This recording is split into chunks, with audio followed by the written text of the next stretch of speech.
আমরা দুপুরে খাবার দেবো। তবে সাধ্যমতো আমরা চেষ্টা করবো সকালে নাস্তাও যতটুকু সম্ভব আমরা ভালো করার চেষ্টা করব। আপনারা বাকিটা তোমার সুন্দর দৃষ্টিতে দেখবেন। এরপরে হচ্ছে প্রাইভেট এখানে টাকা খাওয়ার যে ব্যবস্থাপনা, খাবারের বিষয়টা গেল, টাকার বিষয়টা যিনি যার মাধ্যমে আসছেন ওনার মাধ্যমে আপনারা আপনাদের অবস্থানটুকু ক্লিয়ার করে নেবেন। যদি এর সাথে কোনো ব্যক্তিগত কোনো রুম, স্পেশাল কোনো সার্ভিস এরকম যদি কোনো কমিটমেন্ট থাকে, মেহরবানি করে ওনাদের মাধ্যমে এই বিষয়টা ইনশিওর করবেন যে সে থাকবে। আমাদের সাথে কারো কোনো রকমের পার্সোনাল কোনো রুম দেওয়ার কোনো ওয়াদা নাই।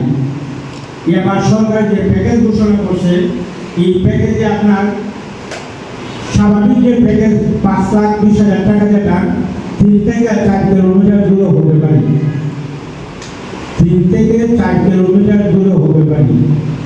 যারা 6 লাখ 20 সাড়ে 6 লাখ টাকা তাদের হবে 1 কিলোমিটারের ভিতরে, 800 থেকে 1 কিলোমিটারের ভিতরে। যারা দূরের বাড়িতে থাকবেন তাদের ব্যাপারে আমরা একটা শিডিউল করছি যে 7 থেকে 8 দিন আপনারা দূরের বাড়িতে থাকবেন, পরবর্তীতে আপনাদেরকে কাছে নিয়ে আসা হবে। যারা নর্মাল প্যাকেজে যারা বুকিং দিয়েছে, যদি কথায় কমিটমেন্টে চুক্তিতে যদি কোনো আপনারা হেল্পের মনে করেন, অবশ্যই সরাসরি দেশে থাকতে আপনারা এইগুলো ক্লিয়ার করবেন। এর কারণ হচ্ছে যে আপনারা হতে যাবেন, যদি মন যদি স্থির না থাকে, এজেন্সির সাথে মালিকের সাথে যদি কথা যদি বেশি ফরক থাকে, তাহলে আপনারা মনে কষ্ট পাবেন। আমরাও ওই সময় এইগুলো ফিল আপ করে আপনাদের কি মান ফিল আপ করা সম্ভব হবে না। শুধু আমরাও কষ্ট পাবো, আপনারাও কষ্ট পাবেন। আরেকটা বিষয় হচ্ছে সারা বাংলাদেশ থেকে প্রায় 87,000 হজযাত্রী এবার 2025 সালে যাচ্ছে।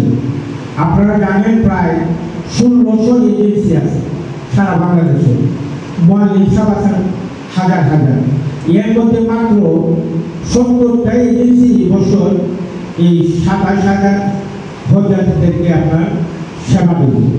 এর মধ্যে আপনাদের প্রাণের প্রতিষ্ঠান, আপনাদের জেলার মনের প্রতিষ্ঠান তাদের তো ইনশাআল্লাহ একটা আছে। আমরা আপনাদের সার্বিক সহযোগিতা কামনা করছি। আমাদের কাজ করতে অনেক রকমের ভুল ত্রুটি হতে পারে, ভুল হওয়া স্বাভাবিক। সবার মন মতো আমরা সব কিছু করতে পারবো এরকম না।